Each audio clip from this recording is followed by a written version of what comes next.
Bombshells have been dropping all over South Africa since yesterday, and we have been watching raid after raid and asset forfeiture after asset forfeiture. What we can tell you is that things are happening at biblical levels. There is no other explanation but to give it a biblical analysis. Welcome, this is the Advent Pod Essay with me, Kahano Sudupani, and we are here to give you biblical analysis on your current affairs. If you're new here, we do not necessarily politicize the Bible, but we bring out themes in the Bible that talk to the present reality. So if you're interested in this type of content, please make sure to subscribe, and we will continue this journey and grow this family. Of course, I will start with the verse of the day. The verse of the day is Amos chapter 5, verse 24. Interesting verse indeed. It says, "But let judgment run down as waters and righteousness as a mighty stream." Some versions will say, "Let judgment roll like the waters." I used to have a client who said, "Heads will roll." Heads are indeed rolling, and we have seen that the Deputy National Commissioner of the country has been visited by a special unit of the police who have basically seized his cell phones and laptops. They also went to visit the Chief of Staff of the Minister of Police and the Minister of Police himself. However, they were not able to seize any gadgets from those two individuals. They claim, they have been unfairly treated, harassed, and all these nice things, but that is up to the courts to decide. The thing that made me discuss this matter is the fact that I'm seeing interesting parallels between biblical generals and current day generals. I'm reminded particularly of General Joab, who was a close associate of David before he became king even. So while David was running away from King Saul, David had Joab, help him build this army where they could defend themselves while they were in the wilderness running away from Saul, and they could defend themselves also against the Philistines who would from time to time attack. And so David, being in close association with Joab having three brothers, being the son of Zeruiah, two brothers, being the son of Zeruiah, was very instrumental in the art of war, in the art of leading troops. And so obviously, naturally, when David needed a right-hand man, this would be General Joab. And so General Joab, while David was in hiding, they came to a point where Saul was in a cave on his own, and he was kind of unguarded. Saul was there with his nephew Abner. This is where we bring in the nephews of presidents who are very close to the corrupt elements of government, but we are not there. The challenge is General Joab had now, seen himself as too powerful, and he said to David, "Look, man, I can finish with this your enemy in one blow. Just give me the order and I will do it." And General Joab in the early days was used to following orders, but at later times he became rogue. And how he became rogue is you see it in the transition when the kingdom was moving from Saul to David, where Abner, the nephew of King Saul, was left. So Saul and Jonathan died at war. Abner was left. And so Abner now has to make peace deals between himself and David. And in some of the peace deals, they have talks. But Joab is not happy because during one of the wars actually, Abner killed Joab's brother. And Joab had a beef with Abner. And he wanted to do away with Abner, even though David had already formed a peace deal with Abner. Joab basically went to a city of refuge where Abner was, because a person who had killed someone unintentionally was supposed to be in a city of refuge. And so he went to Abner and said to Abner, "Come out of the city, I'd like to talk to you." And as Abner came out of the city, General Joab struck him in the stomach.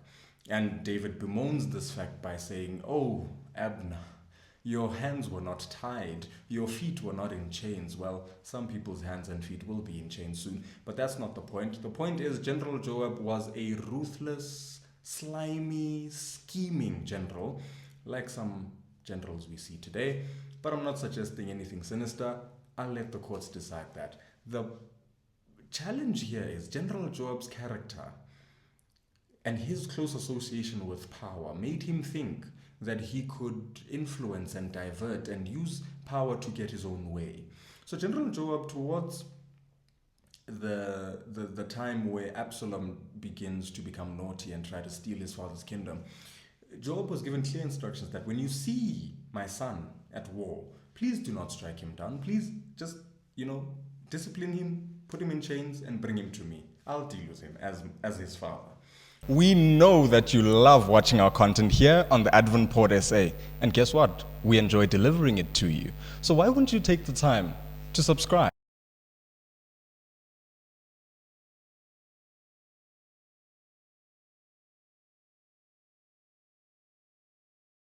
So David was still merciful, General Joab, ruthless.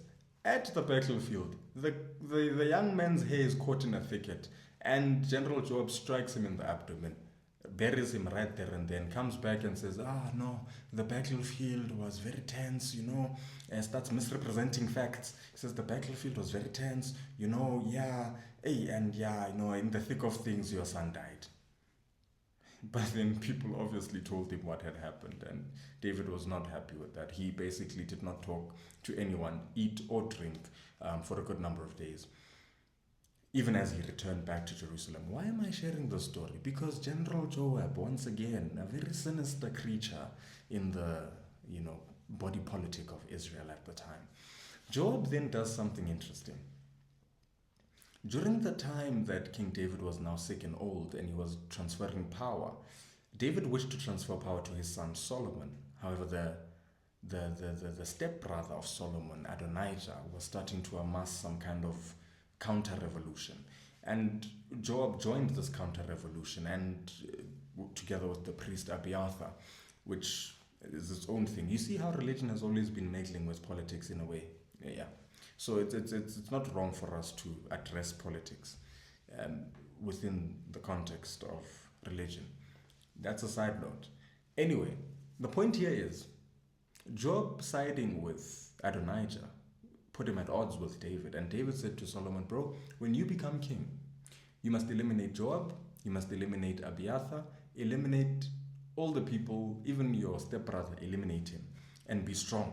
Be a king. It's time for you to be a king now, my son. And David basically says, you must show thyself a man. Beautiful words of the Bible. Now, when Solomon becomes king, he does exactly that. He elects a new general. He elects General Benaiah. And he says to General Benaiah, go and find Joab, whithersoever he is, and strike him down. Well, General Benaiah goes and finds Joab clinging to the altar in the temple. So this is what also is funny about General Joab. He thought that proximity to the spiritual elements of Israel would protect him from his own rogue elements. This is a problem we see even today, that there are people claiming, the spiritual elements, or they are claiming,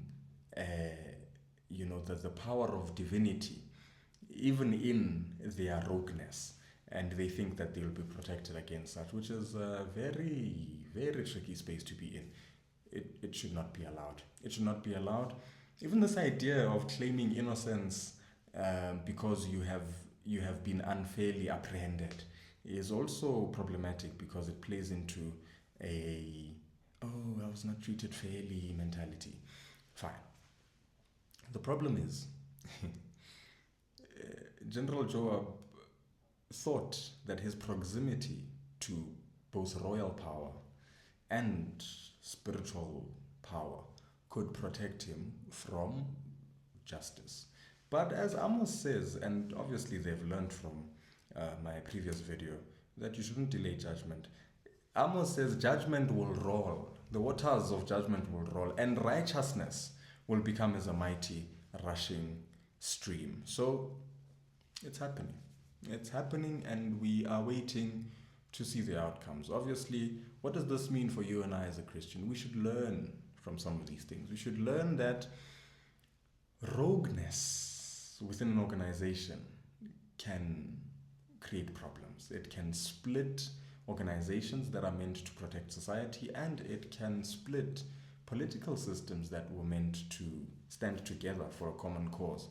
Corruption sets in, rogueness sets in, and what we should be wary of is to be part of the same, even in the church space. But that's a conversation for another day. For now, I'm Bunny, signing out.